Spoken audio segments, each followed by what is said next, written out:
सभी छात्र छात्राओं को वेद तिवारी का नमस्कार। विद्यार्थियों, मैं आज आप लोगों के सामने आधुनिक इतिहास मॉडर्न हिस्ट्री की वीडियो पेश करने जा रहा हूं। यह video IAS, PCS, RO ARO, UP police, other state exam, all one day exam आदि सभी परीक्षाओं के लिए अति महत्वपूर्ण है। इस वीडियो में आप हैंड राइटिंग नोट्स पर आधारित आधुनिक इतिहास मॉडर्न हिस्ट्री का अध्ययन करेंगे। यह वीडियो हिंदी मीडियम वालों के लिए बहुत ही उपयोगी होने वाली है। तो आइए वीडियो शुरू करते हैं। सबसे पहले एक थॉट्स देखते हैं। अपने को मनुष्य बनाने का प्रयत्न करो। यदि इसमें सफल हो गए तो हर काम में सफलता मिलेगी। इसके बाद मेरा नाम, पता, एड्रेस है। यह फाइल नंबर 10 है, आधुनिक भारत का इतिहास। इसके बाद दूसरे पेज में भी थॉट्स हैं। जैसा कि आप जानते ही हैं कि मेरे हर फाइल में शुरू के 4 पेज, 5 पेज, 6 पेज लगभग थॉट्स रहते हैं जो विद्यार्थियों के लिए अति महत्वपूर्ण होते हैं और इसके बाद से सिलेबस की शुरुआत होती है। तो आइए यहाँ एक थॉट्स और देखते हैं। पूरे विश्वास के साथ अपने सपनों की तरफ बढ़ो, वही जिंदगी जियो जिसकी कल्पना आपने की है। जब तक आप रुकते नहीं हैं तब तक ये मायने नहीं रखता कि आप कितनी धीरे आगे बढ़ रहे हैं। तो इसके बाद आगे भी थॉट्स लिखे गए हैं जो कि आप पढ़ सकते हैं और इस थॉट्स का आनंद उठा सकते हैं। तो आइए इस पेज के भी एक दो थॉट्स देखते हैं। जिसके पास धैर्य है वह जो चाहे वह पा सकता है। सफल होने के लिए तुरंत फैसला कर डालने की शक्ति का होना आवश्यक है। परिश्रम सौभाग्य की जननी है। इसके बाद भी थॉट्स लिखे गए हैं जो कि आपके लिए अति महत्वपूर्ण है। आप इस थॉट्स को पढ़कर इसका आनंद ले सकते हैं और विद्यार्थी जीवन में काफ़ी बदलाव या सुधार ला सकते हैं। तो फिर यहाँ से 5वें पेज से आधुनिक भारत का इतिहास यानी सिलेबस की शुरुआत होती है। तो आइए वीडियो को ध्यान से देखते व सुनते हैं। आधुनिक भारत का इतिहास। भारत में यूरोपियों का आगमन। भारत व यूरोप में संबंध। भारत व यूरोप के संबंध बहुत पुराने थे। इसका प्रत्यक्ष उदाहरण मौर्य काल से मिलता है। मेगस्थनीज यूनानी शासक सेल्यूकस के द्वारा भेजा गया दूत था जो चंद्रगुप्त मौर्य के समय भारत आया। इंडिका नामक पुस्तक मेगस्थनीज द्वारा लिखी गई। मौर्यकालीन भारत के सीरिया, बैक्ट्रिया व सिकंदरिया आदि से संबंधित थे। पुतेओली रोमन बंदरगाह। सन 1500 में मलक्का एक महत्वपूर्ण बंदरगाह था। यह अदन से मलक्का तक जाता था। यह हिंद महासागर का सबसे लंबा व्यापारिक मार्ग था। भारत के पूर्वी तट पर स्थित बंदरगाह 15वीं सदी में नागपट्टनम, पुलिकट। 1453 में कुस्तुतुनिया पर उस्मानिया सल्तनत तुर्की या टर्की का कब्जा कर लेना पुनर्जागरण का सबसे बड़ा कारण बना। तत्कालीन विश्व में कुस्तुतुनिया एक व्यापारिक केंद्र था जिस पर टर्की की अधीनता होते ही लोग व्यापार के लिए बाहर के देशों की यात्राओं पर निकल पड़े और भौगोलिक खोजें शुरू हो गईं। यूरोप में मांस को लंबे समय तक संरक्षित रखने के लिए मसालों की आवश्यकता होती है। भारत व इंडोनेशिया मसाले के उत्पादन में धनी थे, अतः यूरोपियों ने इन देशों की ओर यात्राएं शुरू की। भारत व इंडोनेशिया के द्वीप जैसे जावा, सुमात्रा, कालीमट्टन आदि को मसाला द्वीप कहा जाता था। चूंकि ये देश पूर्व में स्थित थे, अतः इन्हें ईस्ट इंडिया कहा जाता था। डॉन हेनरिक ने सबसे पहले मसाले के व्यापार पर नियंत्रण स्थापित कर व्यापार करना शुरू किया। डॉन हेनरिक को हेनरी द नेविगेटर कहा जाता था। महत्वपूर्ण यात्राएं 1492 में कोलंबस ने अमेरिका की खोज की, जिसे अमेरिका न कहकर नई दुनिया कहा गया। 1498 में वास्को डिगामा ने भारत की खोज की थी। 1520 में अमीरगों की यात्रा, अमेरिगों के नाम पर नई दुनिया को अमेरिका कहा गया। वार्थोल्यूमिडियाज ने उत्तमास अंतरी की खोज की। कोप ऑफ गुड होप 1487। भारत आने वाले यूरोपियों का क्रम पुर्तगाली, डच, अंग्रेज, डेन, फ्रांसीसी। पुर्तगाली सबसे पहले भारत आए 1498 में। पुर्तगाली सबसे बाद में भारत से गए 1961 में। भारत आने वाला पहला पुर्तगाली वास्को डिगामा 1498। गुजराती पथ प्रदर्शक नाविक अब्दुल मनीक की सहायता से वास्को डिगामा भारत के कालीकट केरल पहुंचा। तत्कालीन शासक जमोरिन ने वास्को डिगामा का स्वागत किया। उद्देश्य मसाला व्यापार पर नियंत्रण करना, ईसाई धर्म का प्रचार। द्वितीय पुर्तगाली अभियान 1500 या 1502 पेड्रा अल्वारेज कैब्राल नेतृत्व प्रदान किया। भारत में पहला पुर्तगाली गवर्नर फ्रांसिस्को डी अल्मीडा 1505 में 3 वर्ष के कार्यकाल के लिए गवर्नर बनाया गया। फ्रांसिस्को डी अल्मीडा को भारत में पुर्तगाली साम्राज्य का वास्तविक संस्थापक अल्फांसो डी अल्बुकर्क। शांत जल की नीति पुर्तगालियों से संबंधित ब्लू वाटर पॉलिसी। शांत जल की नीति मुख्यतः अल्मीडा से संबंधित थी, क्योंकि वह शांतिपूर्ण तरीके से व्यापार करना चाहता था। भारत में पुर्तगालियों की देन तंबाकू का प्रचलन, प्रिंटिंग प्रेस, मुद्रण मशीन। चौल की लड़ाई 1508। 1508 में पुर्तगालियों व महमूद बेगड़ा के बीच हुई गुजरात का शासक। परिणाम पुर्तगाली पराजित हो गए और भारत से पतन शुरू हो गया।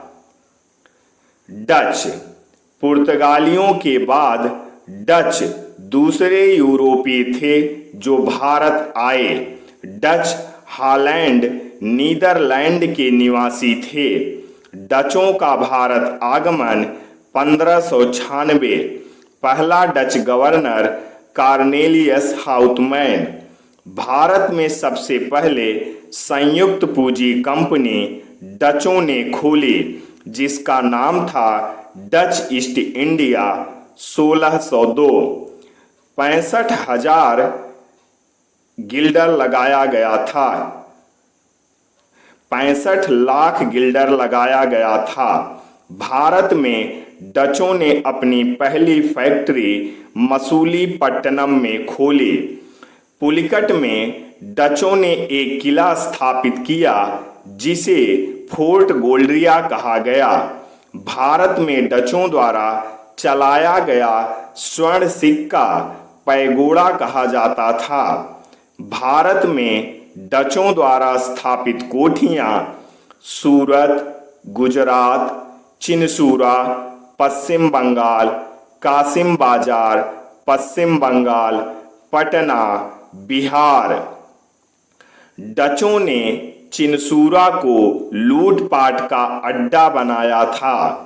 नील, सोरा, सूती वस्त्र डचों द्वारा भारत से निर्यात की जाने वाली वस्तुएं थी। सूती वस्त्र को भारत से निर्यात की प्रमुख वस्तु बनाने का श्रेय डचों को है। डचों ने पश्चिम बंगाल में पहली फैक्ट्री पीपली में खोली। फैक्ट्रियों का क्रम पीपली, बालासोर, चिनसूरा हुगली के निकट, कासिम बाजार, पटना। बेदरा का युद्ध 1759। बेदरा का युद्ध अंग्रेजों व डचों के बीच हुआ जिसमें डचों का पराजय हुआ। बेदरा के युद्ध के बाद डचों का भारत से पतन शुरू हो गया। नेतृत्व रॉबर्ट क्लाइव के हाथों में था। अंग्रेज, ब्रिटिश 1599 में जॉन मिल्डन हॉल स्थल मार्ग से भारत आया और यह भारत आने वाला पहला अंग्रेज व्यापारी था। 1599 में मर्चेंट एडवेंचर्स नामक दल ने एक कंपनी बनाई, the governor and the company of merchant of London trading to the East Indies तथा बाद में ईस्ट इंडिया कंपनी। 31 दिसंबर 1600 को ब्रिटेन की तत्कालीन महारानी एलिजाबेथ टेलर वन ने ईस्ट इंडिया कंपनी को पूर्व के देशों के साथ 15 वर्षों के लिए व्यापार करने का अधिकार प्रदान कर दिया। ईस्ट इंडिया कंपनी के समय भारत में अकबर का शासन था। 1608 में कैप्टन हॉकिंस जहांगीर के दरबार में आया। कैप्टन हॉकिंस 1608 में आया और 1611 में भारत से गया।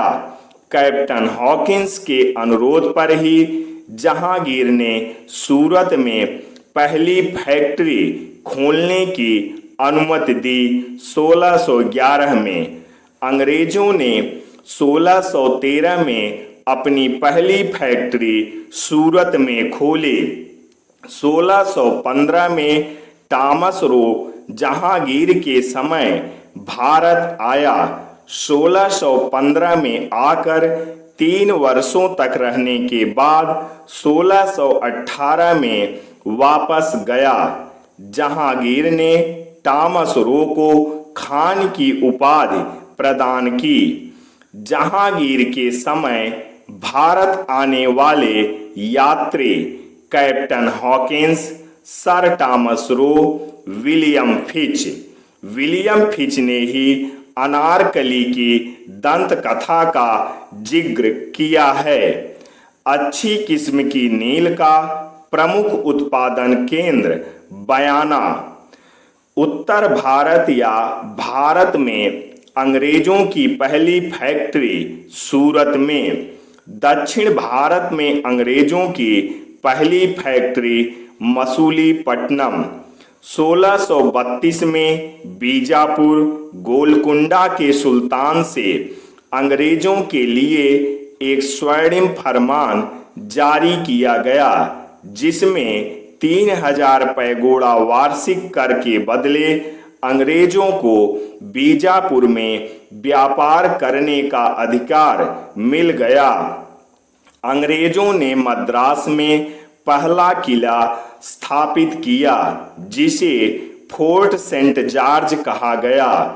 फ्रांसिस डे ने चंदनगर के राजा दरमेला वेंकटेप्पा से मद्रास को पट्टे पर प्राप्त किया था। 1661 में पुर्तगालियों ने अपनी राजकुमारी कैथरीन ऑफ बोगांजा का विवाह चार्ल्स द्वितीय के साथ कर बम्बई को दहेज में दिया। अंग्रेजों को बम्बई पुर्तगालियों से प्राप्त हुई या मिली थी। 1668 में चार्ल्स द्वितीय ने बम्बई को 10 पाउंड के बदले ईस्ट इंडिया कंपनी को पट्टे पर दे दिया। बम्बई की महानता का संस्थापक गेराल्ड अंगियर शाह सूजा ने स्वर्णिम फरमान जारी कर अंग्रेजों को बंगाल में व्यापार करने का अधिकार प्रदान कर दिया। 3000 वार्षिक कर के बदले अंग्रेजों ने बंगाल में अपनी पहली फैक्ट्री हुगली में खोली। फैक्ट्री का क्रम बंगाल में हुगली, कासिम बाजार, पटना। शाइस्ता खां ने स्वर्णिम फरमान जारी कर अंग्रेजों से अतिरिक्त कर न लेने की घोषणा कर दी। जाप चारनाक ने सूतानाती, गोविंदपुर व कलकत्ता को मिलाकर आधुनिक कलकत्ता शहर की नींव रखी। कलकत्ता शहर का संस्थापक जाप चारनाक। बंगाल में पहला अंग्रेज गवर्नर विलियम हेजेज गवर्नर। 1773 का रेगुलेटिंग एक्ट गवर्नर की जगह गवर्नर जनरल कहा जाने लगा। Warren Hastings 1772। 3 presidency Bengal, Madras, Mumbai. 1833 के चार्टर के द्वारा बंगाल का गवर्नर जनरल भारत का गवर्नर जनरल। भारत का पहला governor general Lord William Bentinck. 1858 Government of India Act. Bharat का गवर्नर जनरल वायसराय। अंतिम गवर्नर जनरल लॉर्ड कैनिंग व भारत का पहला viceroy. Dane the Danish. Dane Denmark से भारत आए। डेनिश ईस्ट इंडिया कंपनी की स्थापना 1661। भारत में डेनों ने अपनी पहली फैक्ट्री ट्रांकेबार तमिलनाडु में खोली 1670 में। 1676 में बंगाल में डेनों ने अपनी दूसरी फैक्ट्री खोली श्रीरामपुर या श्रीरामपुर। फ्रांसीसी द फ्रेंच। फ्रांस के सम्राट लुई 14वें के प्रयासों से एशिया माइनर के रास्ते फ्रांसीसी भारत आए। कोलबर्ट के द्वारा भारत में फ्रांसीसी फैक्ट्री खोली गई। फ्रांसीसीकारों ने भारत में पहली फ्रांसीसी फैक्ट्री सूरत में खोली 1668 में। फ्रांसीसियों की दूसरी फैक्ट्री मसूलीपट्टनम में 1669 में खोली गई थी तथा मरकारों ने गोलकुंडा के नवाब से अनुमति लेकर खोली थी। फ्रैंक मार्टिन ने वलिगोंडपुरम के नवाब शेर खां लोदी से पुडचेरी गांव प्राप्त कर लिया। यही बाद में पांडिचेरी कहा गया। 1673 शाइस्ता खां ने फ्रांसीसियों को बंगाल में व्यापार करने की अनुमति प्रदान कर दी। 1674 में फ्रांसीसियों ने बंगाल में अपनी पहली फैक्ट्री चंद्रनगर में खोली। बंगाल में यूरोपियों की पहली फैक्ट्री। अंग्रेज हुगली, डच चिनसूरा, पुर्तगाली पीपली, फ्रांसीसी चंद्रनगर। डचों ने पांडिचेरी पर कब्जा कर उसे अपनी कोठी बना ली। 1693 पांडिचेरी पर शासन करने वाली शक्तियां डच फ्रांसीसी। रिजविक की संधि 1697 डचों व फ्रांसीसियों के बीच। रिजविक की संधि के बाद पांडिचेरी वापस फ्रांसीसियों को मिल गया। 1731 में चंदनगर की कोठी के प्रमुख के रूप में डुप्ले की नियुक्ति हुई। डुप्ले ही वह पहला शासक था जिसने भारतीय राजाओं के झगड़े में भाग लेना शुरू किया। डुप्ले ने यूरोपीय सेना को भारतीय व्यय पर रखवाने का कार्य शुरू किया। अंग्रेज फ्रांसीसी युद्ध, कर्नाटक का प्रथम युद्ध, सेंट टोमे युद्ध 1746 से 1748 तक, यह भारत में अंग्रेज व फ्रांसीसियों के मध्य लड़ा गया पहला युद्ध था। परिणाम फ्रांसीसी पराजित हुए। कारण अंग्रेज गवर्नर बार्नेट के द्वारा फ्रांसीसी जहाजों पर कब्जा करना तत्कालीन कारण बन गया। कर्नाटक का द्वितीय युद्ध 1749 से 1754 हैदराबाद व कर्नाटक की राजगद्दी को लेकर युद्ध हुआ। उस समय कर्नाटक का नवाब अनवरुद्दीन था। उसका भाई चंदा साहब उसका प्रतिद्वंदी था। चंदा साहब ने मुजफ्फर जंग के साथ मिलकर डुप्ले से सहायता मांगी। तीनों के बीच एक समझौता हुआ। चंदा साहब, मुजफ्फर जंग व डुप्ले के मध्य अनवरुद्दीन के खिलाफ एक मोर्चा तैयार किया गया। अंबर का युद्ध 3 अगस्त 1749। मुजफ्फर जंग, चंदा साहब व डुप्ले बनाम अनवरुद्दीन। परिणाम अनवरुद्दीन को मार डाला गया और चंदा साहब को कर्नाटक का नवाब बना दिया गया। डुप्ले को पांडिचेरी सहित 80 गांव उपहार में मिले। कर्नाटक का तीसरा युद्ध 1758 से 1763 एडमिरल वाटसन व रॉबर्ट क्लाइव द्वारा चंद्रनगर फ्रांसीसी कोठी पर कब्जा कर लेना प्रमुख कारण था। वांडीवास का युद्ध 1760 अंग्रेज व फ्रांसीसी। अंग्रेजों का सेनापति सर आयरकूट था। फ्रांसीसियों का सेनापति काउंट दलाली था। परिणाम फ्रांसीसियों की पराजय। युद्ध का सही क्रम। बक्सर का युद्ध 22 अक्टूबर 1764, प्लासी का युद्ध 23 जून 1757, अंबर का युद्ध 3 अगस्त 1749, वांडीवास का युद्ध 1760। East India company. औरंगजेब की मृत्यु के बाद 3 स्वतंत्र राज्य का उदय हुआ। पहला, बंगाल। मुर्शिद कुली ने बंगाल में एक स्वतंत्र राज्य की स्थापना की। दूसरा, हैदराबाद। चिनकिलिच खां ने निजामुल मुल्क के नाम से हैदराबाद में एक स्वतंत्र राज्य की स्थापना की। तीसरा, अवध। सआदत खां ने अवध में एक स्वतंत्र राज्य की नींव डाली। मुर्शिद कुली खां बंगाल का नायब निजाम व उड़ीसा का सूबेदार था। 1732 में बंगाल के नवाब सुजाउद्दीन ने अली वर्दी खां को बिहार का सूबेदार नियुक्त कर दिया। अली वर्दी खां ने यूरोपियों को मधुमक्खी की उपमा दी। यदि उन्हें न छेड़ा जाए तो शहद देगी, यदि छेड़ा गया तो काट काट कर मार डालेगी। अली वर्दी खां की मृत्यु के बाद उसकी छोटी पुत्री का पुत्र सिराजुद्दौला बंगाल का नवाब बना। ब्लैक होल की घटना 21 जून 1756।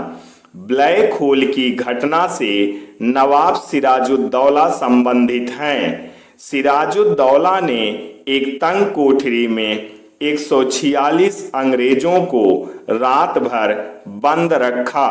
सुबह सिर्फ 23 जिंदा मिले। इस घटना को ब्लैक होल कहा जाता है। सिराजुद्दौला ने कलकत्ता को जीतकर उसका नाम अलीनगर रखा। रॉबर्ट क्लाइव ने कलकत्ता को पुनः जीत लिया। अलीनगर की संधि 9 फरवरी 1757। अलीनगर की संधि रॉबर्ट क्लाइव व सिराजुद्दौला के बीच हुई। इस संधि से रॉबर्ट क्लाइव को कलकत्ता में सिक्के ढालने का अधिकार मिल गया। रॉबर्ट क्लाइव ने फ्रांसीसी बस्ती चंदनगर पर कब्जा कर लिया। प्लासी का युद्ध 23 जून 1757। प्लासी बंगाल में मुर्शिदाबाद से 22 मील दूर स्थित है। प्लासी का युद्ध 23 जून 1757 को रॉबर्ट क्लाइव व सिराजुद्दौला के बीच लड़ा गया, जिसमें सिराजुद्दौला पराजित हुआ। मीर जाफर, मीर मदान व मोहनलाल ये तीनों सिराजुद्दौला के सेना नायक थे। मीर जाफर ने सिराजुद्दौला के साथ विश्वासघात किया था। मीर जाफर रॉबर्ट क्लाइव से पहले ही मिल गया था। मीर मदान प्लासी के युद्ध में मारा गया। 28 जून 1757 को रॉबर्ट क्लाइव ने मीर जाफर को बंगाल का नवाब बना दिया। कर्नल क्लाइव का गीदड़ मीर जाफर। रॉबर्ट क्लाइव ने मीर जाफर को हटाकर मीर कासिम को बंगाल का नवाब बना दिया। मीर कासिम ने बदले में वर्धमान, चटगांव, मिदनापुर आदि जिले उपहार में दे दिए।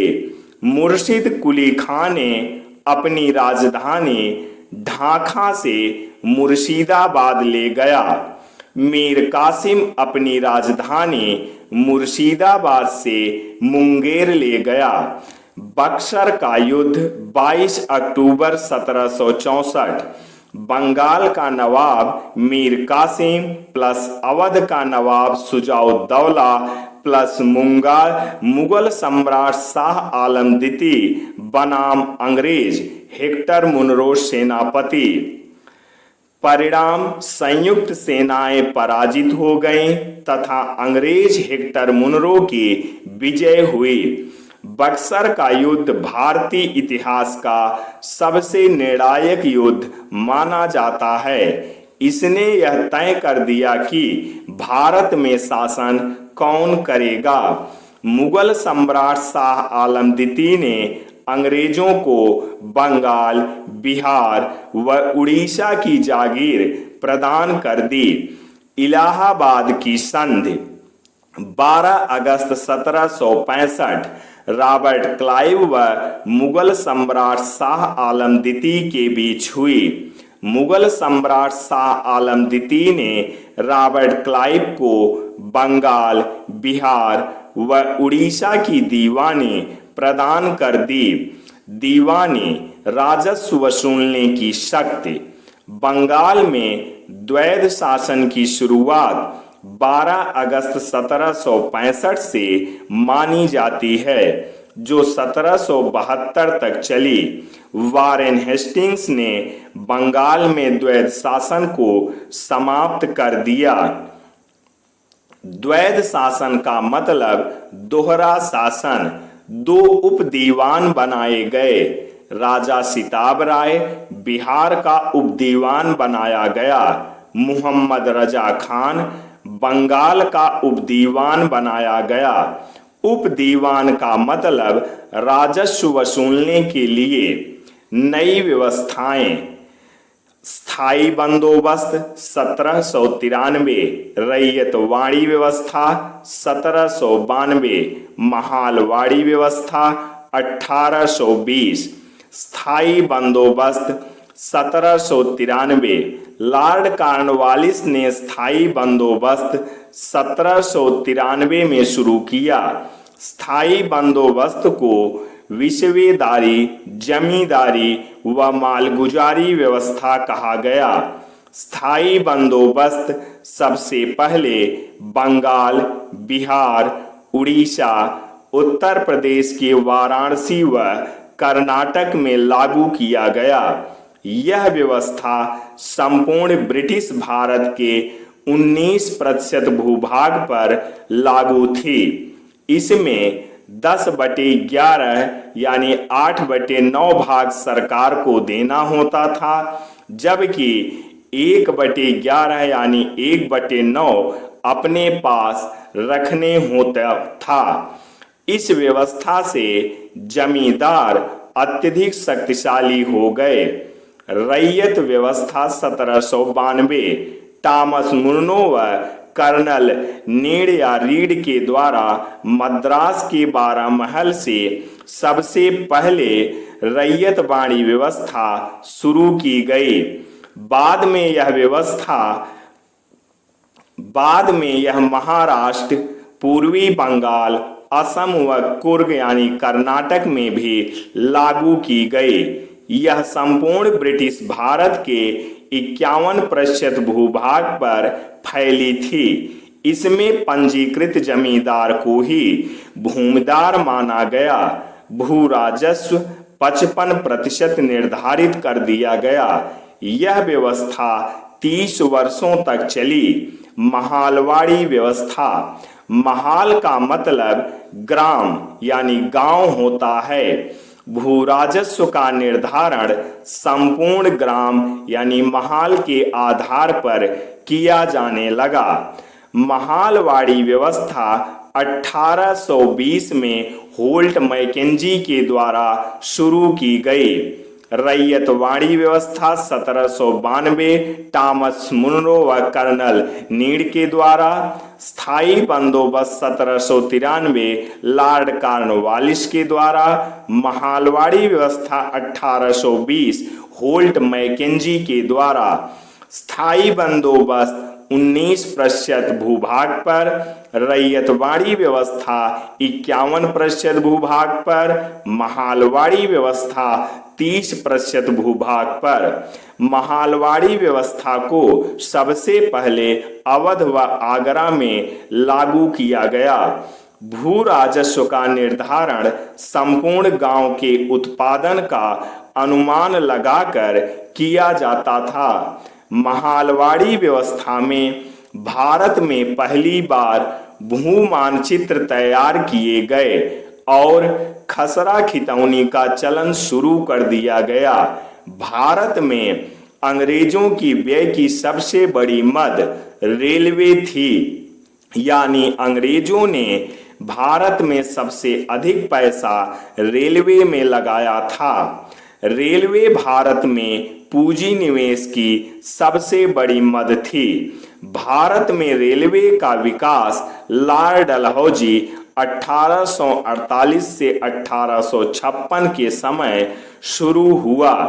भारत में पहली रेलवे 16 अप्रैल 1853 में लॉर्ड डलहौजी के समय मुंबई से ठाणे के बीच चलाई गई।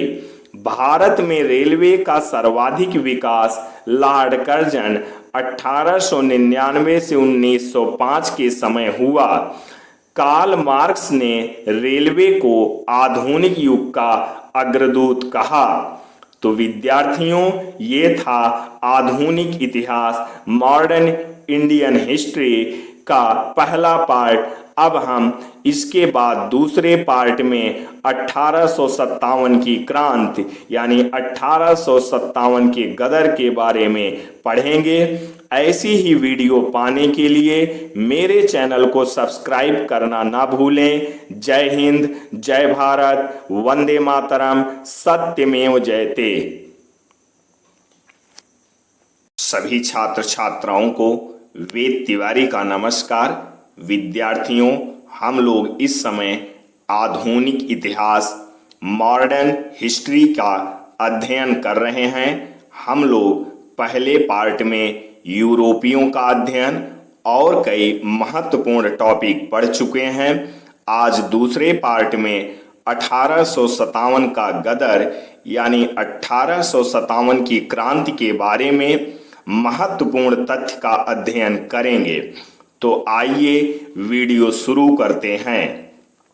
1857 का गदर। 1857 की क्रांति का शुभारंभ मंगल पांडे द्वारा 29 मार्च 1857 को बंगाल में स्थित बैरकपुर छावनी से किया गया। मंगल पांडे 34वीं NI रेजिमेंट का सैनिक था। मंगल पांडे का जन्म उत्तर प्रदेश के बलिया से माना जाता है। मंगल पांडे ने सार्जेंट ह्यूरसन व कैप्टन बाग को गोली मारकर विद्रोह शुरू किया। मंगल पांडे को 8 अप्रैल 1857 में फांसी दे दी गई तथा 34वीं नेटिव को भंग कर दिया गया। इस क्रांति की खबर 10 मई 1857 को मेरठ की बैरकपुर छावनी पहुंची, जहां यह ज्यादा उग्र हो गई। सैनिकों ने विद्रोह को बड़ा रूप दे दिया। 20वीं NI तीसरी NC टुकड़ी मेरठ में विद्रोह करने वाली बटालियन अजीमुल्ला खां व नाना साहब ने मिलकर विठूर में क्रांति के लिए 31 मई की तिथि निर्धारित की। 12 मई 1857 में सैनिकों ने दिल्ली पर आक्रमण कर कब्जा कर लिया। जॉन निकलसन दिल्ली में मारा गया। कमांडर मृत्यु स्थल John Nicholson Delhi, Simon Fraser Delhi, colonel Neill Delhi, John Lawrence Lucknow. Simon Fraser Delhi में मारा गया।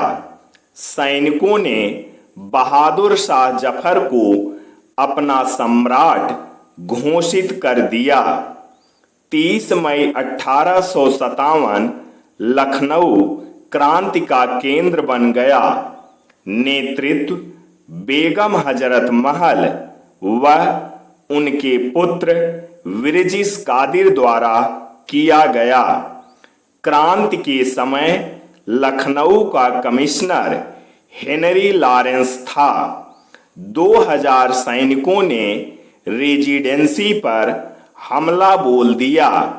इसी आक्रमण में हेनरी लॉरेंस मारा गया तथा क्रांतिकारियों ने रेजिडेंसी पर कब्जा कर लिया।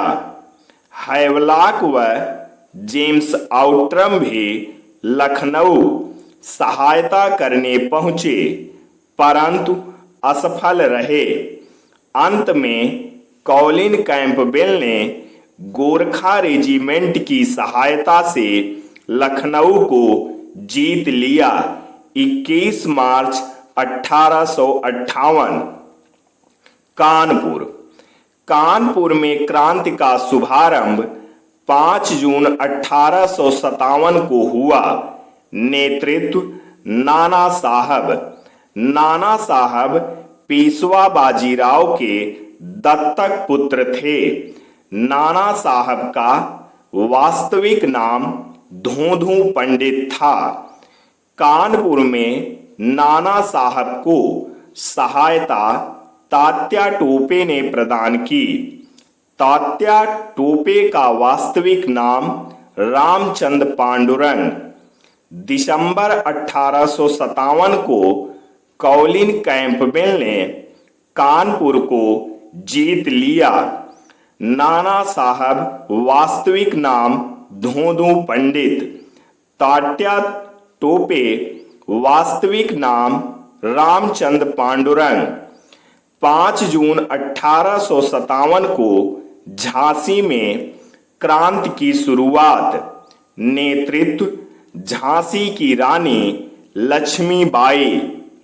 महाराजा गंगाधर राव के साथ रानी लक्ष्मीबाई का विवाह हुआ था और उनके बेटे का नाम दामोदर राव था, जो कि एक दत्तक पुत्र था। लक्ष्मीबाई के बचपन का नाम मनु था। बनारस के मणिकर्णिका घाट के आधार पर नामकरण किया गया। जनरल ह्यूरोज ने क्रांति का दमन करना शुरू कर दिया। रानी लक्ष्मीबाई झांसी को अपराजय मानकर कालपी चली गई। ग्वालियर के दुर्ग की रक्षा करते हुए 17 जून 1858 को रानी लक्ष्मीबाई शहीद हो गई। जनरल ह्यूरोज ने झांसी की रानी लक्ष्मीबाई के मृत्यु पर कहा था, यहाँ सोए हुए समस्त क्रांतिकारियों में एकमात्र औरत मर्द थी। नेपाल जाने वाले क्रांतिकारी बेगम हजरत महल, नवाब वाजिद अली शाह की बेगम, नाना साहब। तात्या टोपे भी नेपाल जा रहे थे, लेकिन सामंत मानसिंह के द्वारा विश्वासघात किए जाने के कारण पकड़ लिए गए। जगदीशपुर, आरा, दीनाजपुर में क्रांति का नेतृत्व कुंवर सिंह ने किया। कुंवर सिंह सर्वाधिक उम्र के क्रांतिकारी थे, 70 वर्ष के। कुंवर सिंह सर्वाधिक लंबे समय तक लड़ाई लड़ने वाले क्रांतिकारी थे। जेम्स आउट्रम व विलियम टेलर ने विद्रोह का दमन बिहार में किया था। फैजाबाद में क्रांति का नेतृत्व मौलवी अहमदुल्ला ने किया था। अंग्रेज इतने भयभीत हो गए कि उन्होंने 50,000 रुपए का इनाम मौलवी अहमदुल्ला पर रख दिया। क्रांति का केंद्र नेतृत्व लखनऊ बेगम हजरत महल, कानपुर नाना साहब, तात्या टोपे, जगदीशपुर, आरा, पटना बिहार कुंवर सिंह, दिल्ली जनरल बख्त खान, बरेली खान बहादुर खां, फैजाबाद मौलवी अहमदुल्ला, असम मनीराम दत्त, उड़ीसा सुरेंद्र शाही, उज्जवल शाही। 1857 की क्रांति में ये लोग शामिल नहीं हुए। शिक्षित वर्ग, व्यापारी वर्ग, मध्यम वर्ग, देसी रजवाड़े। 1857 की क्रांति के कारण। तत्कालीन कारण चर्बी लगे कारतूस। 1 जनवरी 1857 को सेना में पुरानी 52 बेस राइफल की जगह इनफील्ड राइफल शामिल की गई। इसमें कारतूस को मुंह से खींचना पड़ता था, जिसमें गाय व सूअर की चर्बी लगे होने का अंदेशा था। चर्बी लगे कारतूस व ब्रिटिश साम्राज्य की नीतियां 1857 की क्रांति का एक बड़ा कारण था। इनफील्ड राइफल का प्रशिक्षण सियालकोट इनफील्ड, अंबाला व दमन में होता था। राजनीतिक कारण। लॉर्ड डलहौजी की नीतियां। लॉर्ड डलहौजी की राज्य हड़पने की नीति, पंजाब, पीगू, सिक्किम, इन्हें विलय के आधार पर मिलाया गया। संतारा, जैतपुर, संभलपुर, बघात, उदयपुर, झांसी, नागपुर, इन्हें व्यक्तिगत सिद्धांत के आधार पर मिलाया गया। सबसे अंतिम विलय अवध सहायक संधि बेलजली की नीति का सहायक संधि को स्वीकार करने वाला पहला शासक निजाम हैदराबाद, सहायक संधि स्वीकार करने वाला राज्य हैदराबाद, मैसूर, तंजौर, अवध। डलहौजी ने बहादुर शाह जफर की सालाना पेंशन बंद कर दी तथा लाल किला छोड़कर कुतुब मीनार में रहने का आदेश जारी किया। 1857 की क्रांति के समय भारत का गवर्नर जनरल लॉर्ड कैनिंग 1857 की क्रांति को सिपाही विद्रोह भी कहा जाता है। उर्दू की एकमात्र शायर मिर्जा गालिब थे जिन्होंने स्वयं 1857 की क्रांति देखी थी। 1857 की क्रांति के असफलता के कारण अंग्रेजों की कुशल सैन्य नीतियां, कॉलिन कैंपबेल तथा कर्नल नील महान सेनापति थे। राष्ट्रीय भावना का अभाव। लॉर्ड कैनिंग ने कहा, यदि सिंधिया भी युद्ध में शामिल हो जाते तो हमें कल को ही बिस्तरा गोल करना पड़ता। सिंधिया ग्वालियर के, होलकर इंदौर के, निजाम हैदराबाद के। 1857 की क्रांति के बारे में किसने क्या कहा? John Lawrence सीले। 1857 की क्रांति महज एक सैनिक क्रांति थी। L.E.R. रिज। 1857 की क्रांति धर्मांधों का ईसाइयों के विरुद्ध युद्ध था। यहाँ पर धर्मांध का मतलब भारतीय और ईसाई का मतलब अंग्रेज। T.R. होम्स। यह बर्बरता का सभ्यता के विरुद्ध युद्ध था। Benjamin Disraeli. यह एक राष्ट्रीय विद्रोह था। R.C. मजूमदार। यह विद्रोह न तो राष्ट्रीय, न ही पहला और न ही स्वतंत्रता संग्राम था। V.D. सावरकर। 1857 का विद्रोह भारत की स्वतंत्रता का पहला विद्रोह था। 1857 के इतिहास का सरकारी इतिहासकार doctor Surendranath Sen, doctor S.N. Sen, इनकी किताब 1857 है। Book writer the first war of independence V.D. Savarkar. The great rebellion Ashok Mehta. The sipahi mutiny and the war of 1857 R.C. Majumdar. 1857 की क्रांति के परिणाम। 1 नवंबर 1858 को इलाहाबाद में लॉर्ड कैनिंग ने घोषणा पत्र जारी कर महारानी विक्टोरिया को भारत की सामग्री घोषित कर दिया। Empire of India. इलाहाबाद अंग्रेजों की तत्कालीन आपातकालीन राजधानी।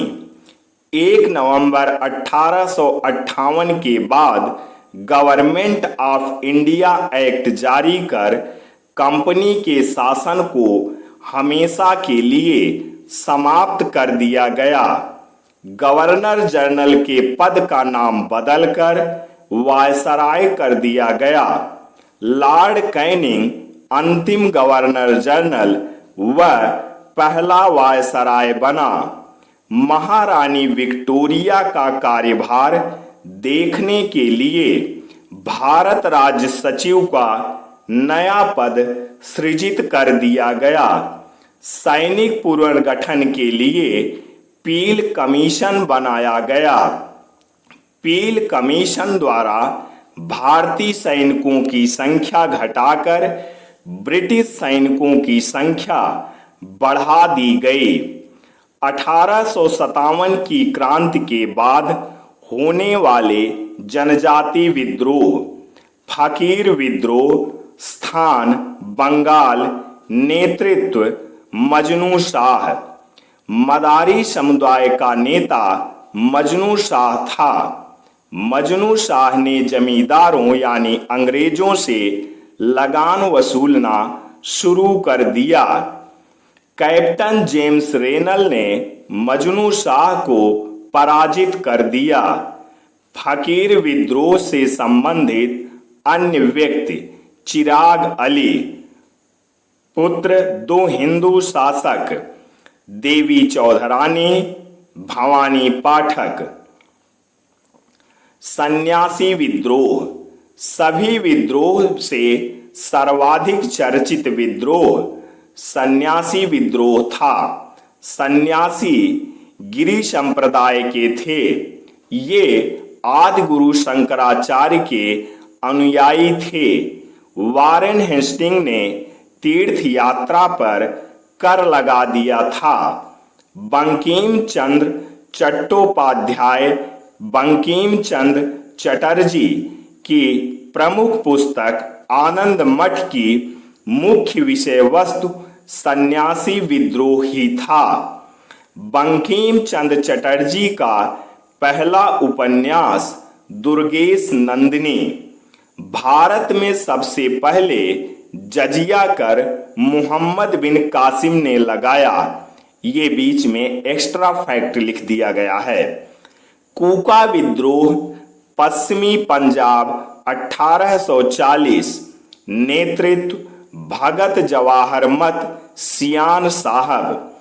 राम सिंह कूका का भी संबंध कूका विद्रोह से था।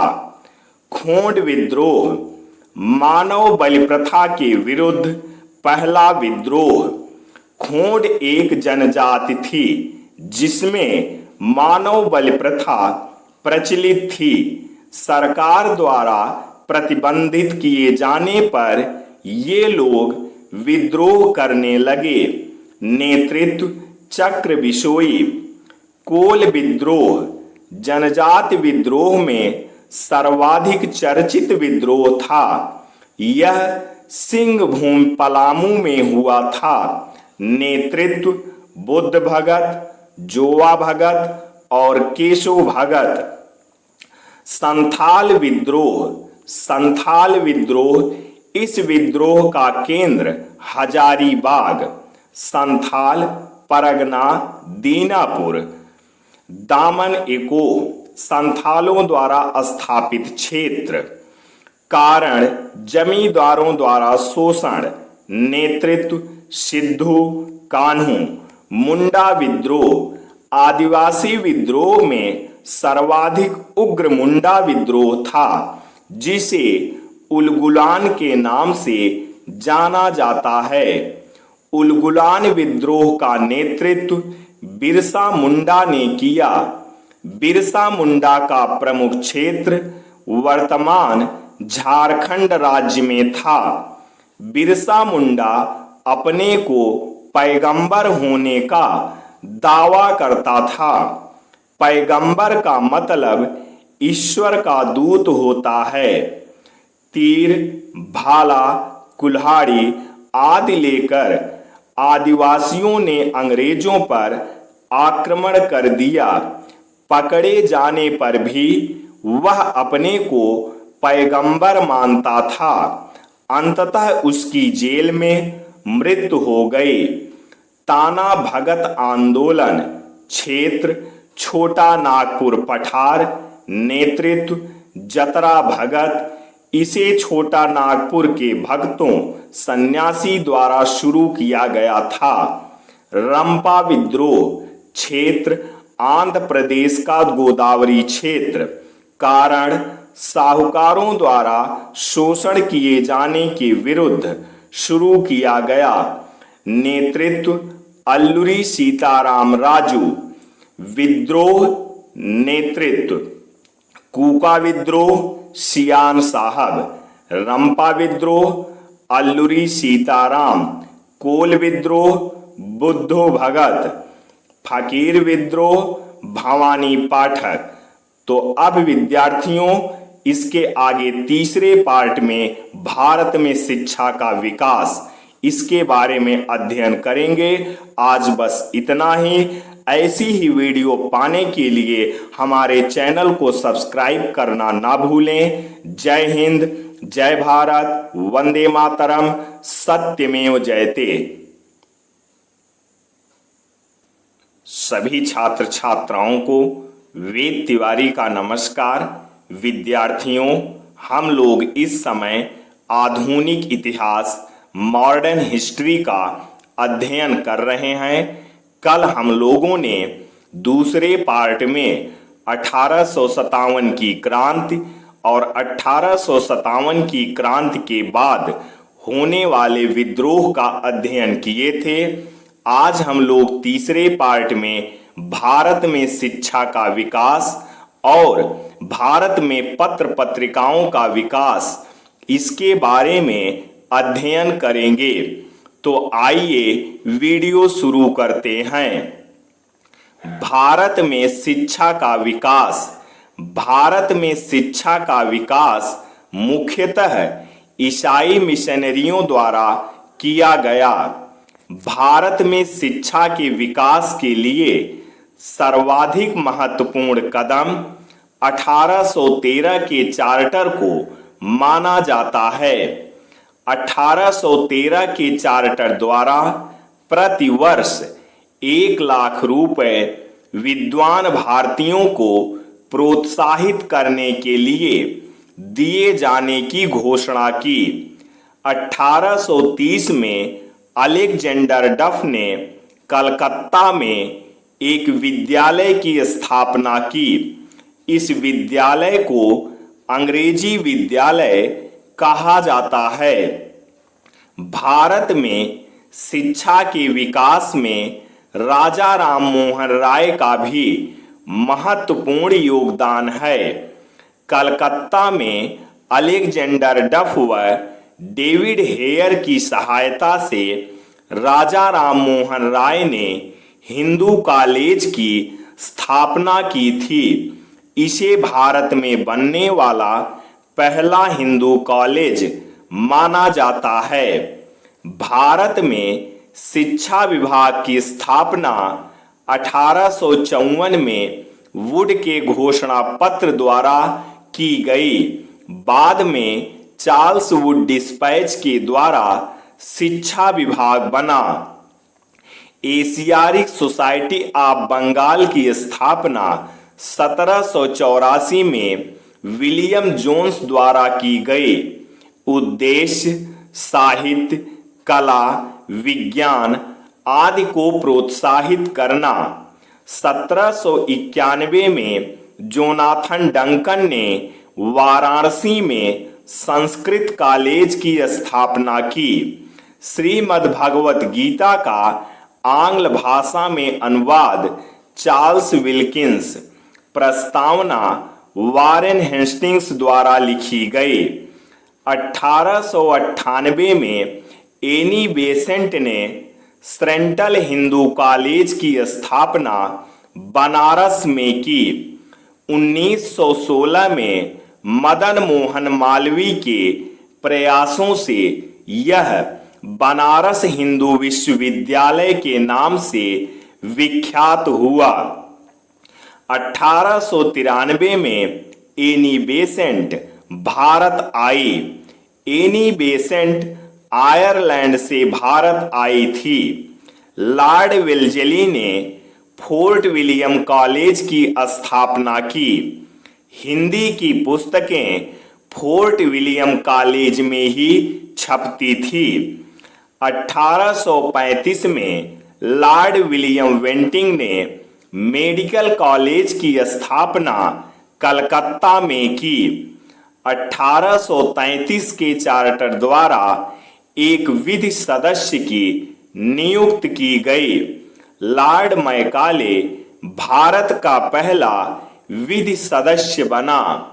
लॉर्ड मैकाले को भारत में आंग्ल शिक्षा का जनक माना जाता है। मैकाले ने अपनी रिपोर्ट लॉर्ड विलियम बेंटिंक को सौंपी। मैकाले की इस रिपोर्ट को मैकाले मिनट कहा जाता है। 1835 में लॉर्ड विलियम बेंटिंक ने अंग्रेजी को शिक्षा का माध्यम घोषित कर दिया। 1844 में लॉर्ड हार्डिंग ने सरकारी नौकरियों के लिए अंग्रेजी को अनिवार्य बना दिया। चार्ल्स वुड का घोषणा पत्र 1854, इसे भारत में शिक्षा का मैग्ना कार्टा कहा जाता है। वायसराय लॉर्ड डलहौजी, इसके द्वारा 1854 में शिक्षा विभाग बनाया गया। लंदन विश्वविद्यालय की तर्ज पर कलकत्ता, मद्रास व मुंबई 3 विश्वविद्यालय बनाए जाने की घोषणा की गई।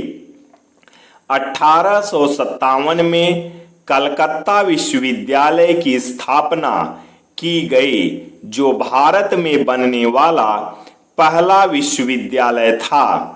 हंटर आयोग कलकत्ता विश्वविद्यालय की जांच करने के लिए डब्ल्यू हंटर की अध्यक्षता में एक आयोग बना, जिसे हंटर कमीशन कहा गया। Viceroy Lord Ripon, Hunter commission प्राथमिक शिक्षा से संबंधित था।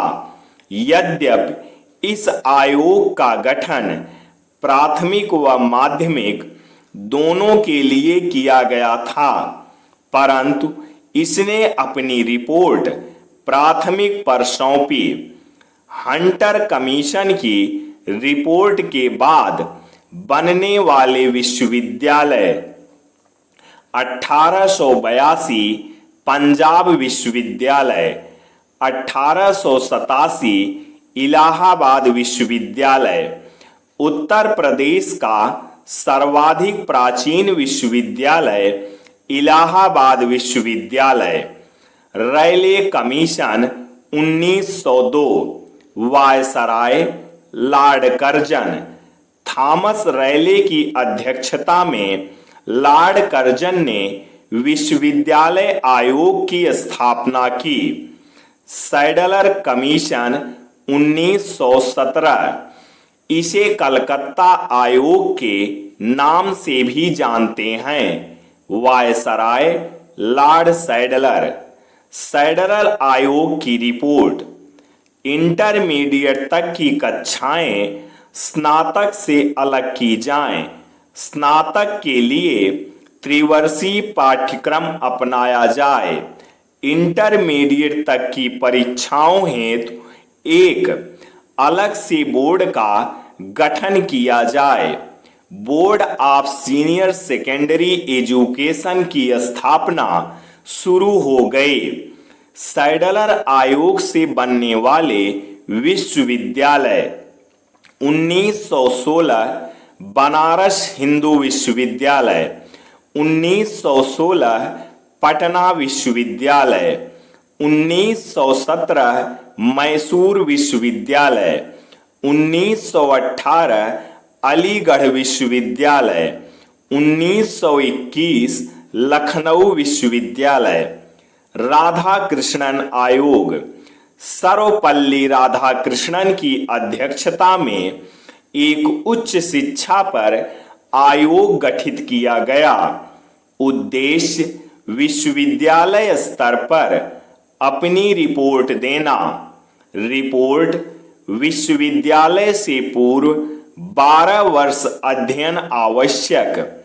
परीक्षा पूर्व 180 दिन शिक्षण कार्य अनिवार्य। राधाकृष्णन आयोग की रिपोर्ट के बाद 1953 में विश्वविद्यालय अनुदान आयोग, 1906 में D.K. कार्वे द्वारा मुंबई में प्रथम महिला विश्वविद्यालय की स्थापना की गई। कादम्बिनी गांगुली भारत की पहली महिला स्नातक। महात्मा गांधी की आधारभूत शिक्षा, father of basic education. Bharat में आधारभूत शिक्षा के जनक महात्मा गांधी अक्टूबर 1937 में वर्धा में अखिल भारतीय शिक्षा सम्मेलन का आयोजन किया गया, जिसमें आधारभूत शिक्षा का प्रस्ताव रखा गया। अतः इसे वर्धा योजना के नाम से भी जानते हैं। तो ये था भारत में शिक्षा का विकास। अब भारत में समाचार पत्रों का विकास। राजा राममोहन राय, समाचार चंद्रिका, प्रज्ञा का चांद, संवाद कौमुदी, मिरातुल अखबार फारसी भाषा, ब्रह्म निकल मैगनीज इंग्लिश, तुहफात उल मुगउद्दीन एकेश्वरवादियों के लिए उपहार, पुस्तकें, वेद भाष्य, केन उपनिषद का आंग्ल भाषा में अनुवाद। भारत का पहला समाचार पत्र जेम्स ऑगस्टस हिक्की द्वारा द बंगाल गजट 1780 में निकाला गया अंग्रेजी पेपर। भारत का पहला हिंदी समाचार पत्र उद्दंड मार्तंड पंडित जुगल किशोर शुक्ल कानपुर से संपादित 1925। किसी भी भारतीय द्वारा अंग्रेजी में निकाला गया पहला समाचार पत्र गंगाधर भट्टाचार्य द्वारा बंगाल गजट 1816 से। भारत में राष्ट्रीय प्रेस लगाने का श्रेय राजा राममोहन राय को जाता है। भारत में राष्ट्रीय प्रेस लगाने का श्रेय राजा राममोहन राय को जाता है। प्रेस को आधुनिक स्वरूप देने का श्रेय जेम्स सिल्क वर्किंघम को है। दादा भाई नौरोजी के समाचार पत्र। दादा भाई को एक नाम दिया गया, grand old man of India. Rast Goftar, Jame Saudagar, advocate of India, Hindustan. इन्हें इंडियन ग्लैस्टन, भारत का ग्लैस्टन कहा जाता था। ईश्वर चंद विद्यासागर, सोम प्रकाश, बंगाली साप्ताहिक पत्रिका, Amrit Bazar, Anand Bose, vernacular press act 1878 lord Lytton ने पारित। भारतीय समाचार पत्रों को, विशेषकर हिंदी पत्रों को प्रतिबंधित करने के लिए लॉर्ड रीटन ने वर्नाक्यूलर प्रेस एक्ट पारित कर दिया। सोम प्रकाश ही पहला समाचार पत्र था जिसके विरुद्ध लॉर्ड रीटन ने वर्नाक्यूलर प्रेस एक्ट पारित किया था। वर्नाक्यूलर प्रेस एक्ट को 1881 में लॉर्ड रीपन ने समाप्त कर दिया। भारत में स्थानीय प्रशासन का जनक लॉर्ड रीपन को माना जाता है।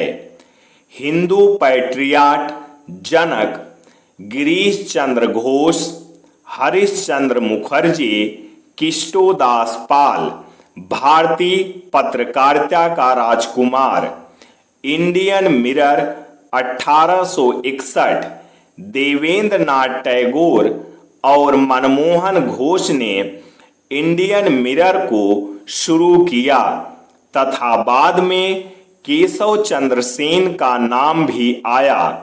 यह पुस्तक भारत में प्रकाशित होने वाला एकमात्र दैनिक समाचार पत्र था।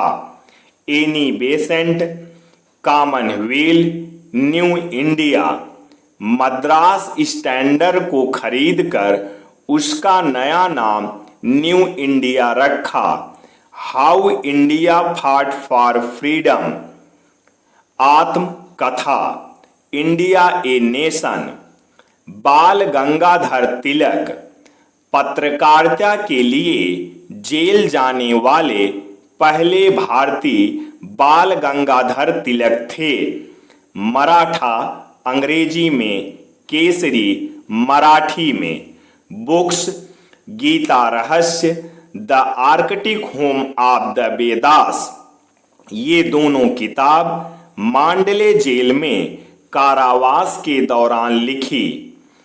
भारत मित्र हिंदी समाचार पत्र, संपादक 1878 में छोटू लाल मिश्र और बाद में बाल मुकुंद गुप्त का भी नाम जुड़ा। भारतेंदु हरिश्चंद्र, कवि वचन सुधा, हरिश्चंद्र पत्रिका, बाल बोधनी। इन्हें आधुनिक हिंदी भाषा का पिता कहा जाता है। हिंदी प्रदीप, हिंदी समाचार पत्र, संपादक बालकृष्ण भट्ट, इलाहाबाद से प्रकाशन। हिंदुस्तान रिव्यू, संपादक सच्चिदानंद सिंह। इंदु प्रकाश, एमजी रनाडे, महादेव गोविंद रनाडे। अरविंद घोष, आश्रम अरोविलो, पांडिचेरी। पत्र पत्रिकाएं, युगांतर, वंदे मातरम, कर्मयोगिनी, न्यू लैम्प फॉर ओल्ड। ये क्रांतिकारी पत्र पत्रिकाएं मानी जाती हैं।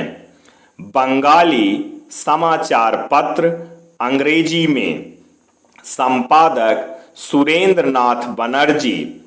पत्रकारिता के लिए जेल जाने वाले दूसरे भारतीय। बॉम्बे क्रॉनिकल, संपादक फिरोज शाह मेहता। इन्हें एक उपाधि मिली, बंबई का बेताज बादशाह। Mahatma Gandhi, newspaper Indian opinion अंग्रेजी में। अफ्रीका प्रवास के दौरान नटाल इंडियन कांग्रेस से प्रकाशित। यंग इंडिया अंग्रेजी। नवजीवन हिंदी। हरिजन हिंदी। हरिजन बंधु Hindi. Harijan Sevak Hindi. Books, my experiment with truth, सत्य के साथ मेरा प्रयोग। My childhood, my early life. Hind Swaraj, conquest of self, Indian home rule. Independence समाचार पत्र, leader Motilal Nehru, pioneer Jawaharlal Nehru. Abul Kalam Azad. Books, India wins freedom. Newspaper Al Hilal, Al Bilal, the Vakil. Muhammad Ali Jinnah, comrade अंग्रेजी समाचार पत्र। हमदर्द उर्दू।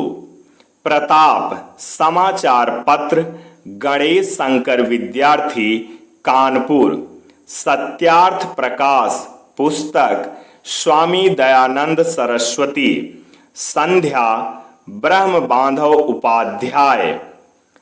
क्रांतिकारी पत्रिकाएं, संध्या, युगांतर, वंदे मातरम, काल, कर्मयोगिनी, गदर, लाला हरदयाल। गदर का पहला अंक उर्दू में निकाला गया था। Bhimrao Ambedkar, Bahishkrit Bharat. The Hindu, G Subramania Iyer. Press पर सेंसरशिप लॉर्ड वेलेस्ली द्वारा लागू की गई। भारतीय समाचार पत्रों का मुक्तिदाता चार्ल्स मेटकाफ। तो विद्यार्थियों, ये था आज का तीसरा पार्ट। अब हम इसके आगे कल चौथे पार्ट में अध्ययन करेंगे। ऐसी ही वीडियो पाने के लिए हमारे चैनल को सब्सक्राइब करना ना भूलें। जय हिंद, जय भारत, वंदे मातरम, सत्यमेव जयते।